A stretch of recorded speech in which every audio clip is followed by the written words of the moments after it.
ছাত্ৰ ছাত্ৰীসকল আমি ইতিমধ্যে আগৰ ভিডিঅ'ত সমাস কাক বোলে সমাস কেই প্ৰকাৰৰ লগতে দ্বন্দ্ব সমাসৰ বিষয়ে আলোচনা কৰিলোঁ নহয়নে বাৰু গতিকে সেই বিষয়ে তোমালোকে বুজি পালানে নাই মোক কমেণ্ট বক্সত কমেণ্ট কৰি জনাবা আৰু আজি চাই যোৱা দ্বিগু সমাস বিষয়টো অতি ইম্পৰ্টেণ্ট তোমালোকে সেইটো নিশ্চয় জানা গতিকে পৰীক্ষাত কোনটো আহিব আমি নেজানো গতিকে তোমালোকে ইয়াত থকা গোটেইবোৰ উদাহৰণ ভালদৰে পঢ়ি যাব লাগিব এতিয়া চাই যোৱা 2 মাহৰ সমাহাৰ দুমাহী 2 পদৰ সমাহাৰ দ্বিপদ 3 লোকৰ সমাহাৰ ত্ৰিলোক ঠিক তেনেদৰে তোমালোকক পৰীক্ষাত আহিব পাৰে দুপৰ ইয়াৰ ব্যাস বাক্য লিখা তেতিয়াহ'লে তোমালোকে লিখিব লাগিব 2 পৰৰ সমাহাৰ তোমালোকে নিশ্চয় বুজি পাইছা তাৰ পিছত চোৱা 3 পাতৰ সমাহাৰ ত্ৰিপত্ৰ 3 বাহুৰ সমাহাৰ ত্ৰিভুজ 3 পদৰ সমাহাৰ ত্ৰিপদ 3 সন্ধ্যাৰ সমাহাৰ ত্ৰিসন্ধ্যা চাৰিআলিৰ সমাহাৰ চাৰিআলি গতিকে তোমালোকে ইয়াত থকা প্ৰতিটো উদাহৰণেই চাই যাবা মই কৈ যোৱা নাই যদিও ইয়াত থকা প্ৰতিটো উদাহৰণে অতি ইম্পৰ্টেণ্ট তোমালোকে লিখি ৰাখিবলৈ নাপাহৰিবা তাৰ পিছত চোৱা 4 মুখৰ সমাহাৰ চতুৰ্মুখ 4 গুণৰ সমাহাৰ চতুৰ্গুণ 4 পদৰ সমাহাৰ চতুষ্পদ 4 বৰ্ণৰ সমাহাৰ চতুবৰ্ণ ঠিক তেনেদৰে 4 বিংশৰ সমাহাৰ চতুৰ্বিংশ 4 পথৰ সমাহাৰ চতুষ্পথ 5 অমৃতৰ সমাহাৰ পঞ্চামৃত 6 ভোজৰ সমাহাৰ খৰভোজ 7 বিহুৰ সমাহাৰ সাত বিহু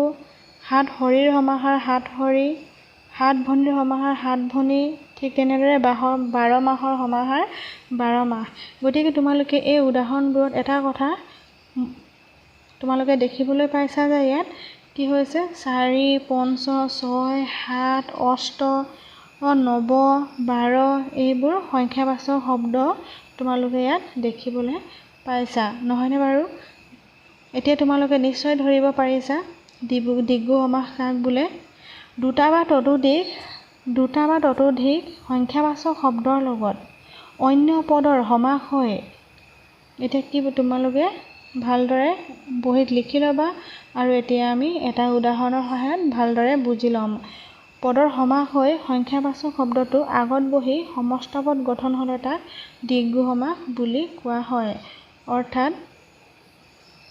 দুটা বা ততোধিক সংখ্যাবাচক শব্দৰ লগত অন্য পদৰ সমাস হৈ সংখ্যাবাচক শব্দটো আগত আহি সমস্ত পদ গঠন হ'লে তাক কি বুলি কোৱা হয় দ্বিগু সমাস বুলি কোৱা হয় এতিয়া ইয়াত চোৱা পঞ্চ অমৃতৰ সমাহাৰ পঞ্চটো হৈছে এটা সংখ্যাবাচক শব্দ নহয়নে বাৰু আৰু ইয়াত চোৱা 7 বিহুৰ সমাহাৰ ইয়াত 7টো হৈছে এটা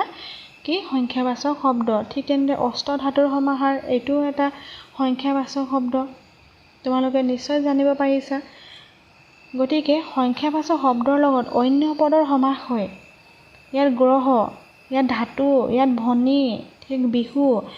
ঠিক এনেদৰে অন্য পদৰ সমাস হয় সংখ্যাবাচক শব্দটো আগত বহি সমস্ত পদ গঠন হ'লে তাক দ্বিগু সমাস বুলি কোৱা হয় অৰ্থাৎ 12 মাহৰ সমাহাৰ ইয়াত এইটো হৈছে 12টো হৈছে সংখ্যাবাচক মাহটো হৈছে কি অন্য পদ গতিকে এইটো সমস্ত পদ গঠন হওঁতে কি হৈছে 12টো ইয়াত আগত আহিছে আৰু অন্য পদটো অৰ্থাৎ মাহটো কি হৈছে পিছত বহিছে গতিকে এনেদৰে ইয়াত সমস্ত পদ গঠন হৈছে গতিকে এইটো হৈছে এটা কি দ্বিগু সমাস তোমালোকে এতিয়া নিশ্চয় ধৰিব পাৰিছা আৰু এটা উদাহৰণ তোমালোকে চাই লোৱা ইয়াত অষ্ট আছে এইটো হৈছে সংখ্যাবাচক আৰু ধাতুটো হৈছে অন্য পদ গতিকে ইয়াত এইটো কি হৈছে সমস্ত পদত কি হৈছে